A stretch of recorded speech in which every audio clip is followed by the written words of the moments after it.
қабат. Орам жапырақтар тұқымдасына жататын 1-2 және көп жылдық өсімдік туысы.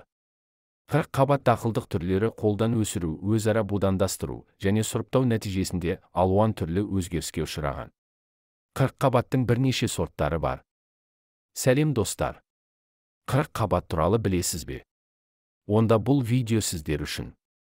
Мен сіздерге қабат туралы толығырақ айтатын боламын. Каналға тіркеліп лайк басуды ұмытпаңыз. Ендеше кеттік. Тағамдық өсімдіктер арасында қабаттың өзіндік орны бар өсімдік. Оны көне заманның адамдары біліп қолдан өсіріп пайдаланған.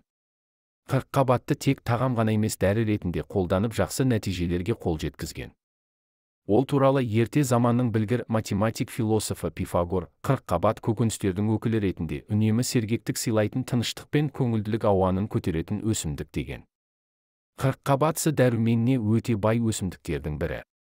Қабаттағы дәрумендерді зерттеген ғалымдар С дәрумені лимон мен апельсиннен қалыспайтындығымен қабат В1, В2, В6 және К дәрумендері бар екендігі анықталған.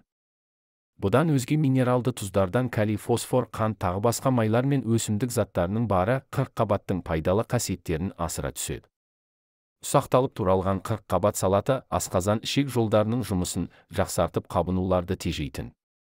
Ал тұздалып қышқылданғандары ұзаққа созылған цинк ауруына қарсы қолданылатын дәрі деуге болады. Білімі озық елдердің ғалымдарының зерттеулеріне қарағанда асқазанның 12 ішектің жарасына, ішектердің жүйке жүйесіне қабат шырыны өте пайдалы екенін дәлелдеген. Ашыған қабат тәбетті асқазанның сөл бөлуін күшейтеді. Ас қорытуды жақсартады. Ашыған қабатты ас қорыту жүйесінің бұзылуының алдын алу үшін пайдаланылады. Ашыған қабат семіруге қарсы ем.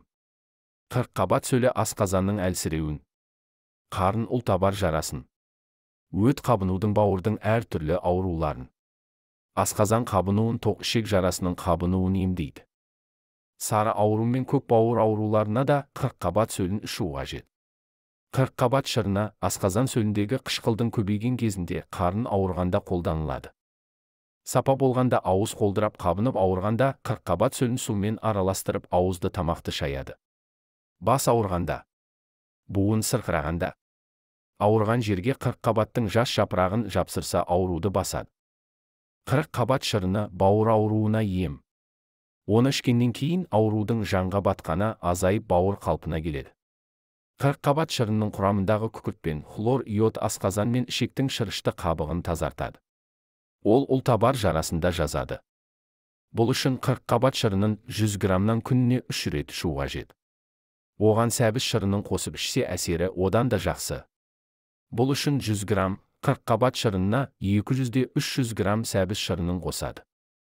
Достар, қабаттың пайдасын қысқаша айтып өттім. Каналға тіркеліп пайдалы ақпаратты жіберіп алмаңыздар. Келесі видеода көріскенше.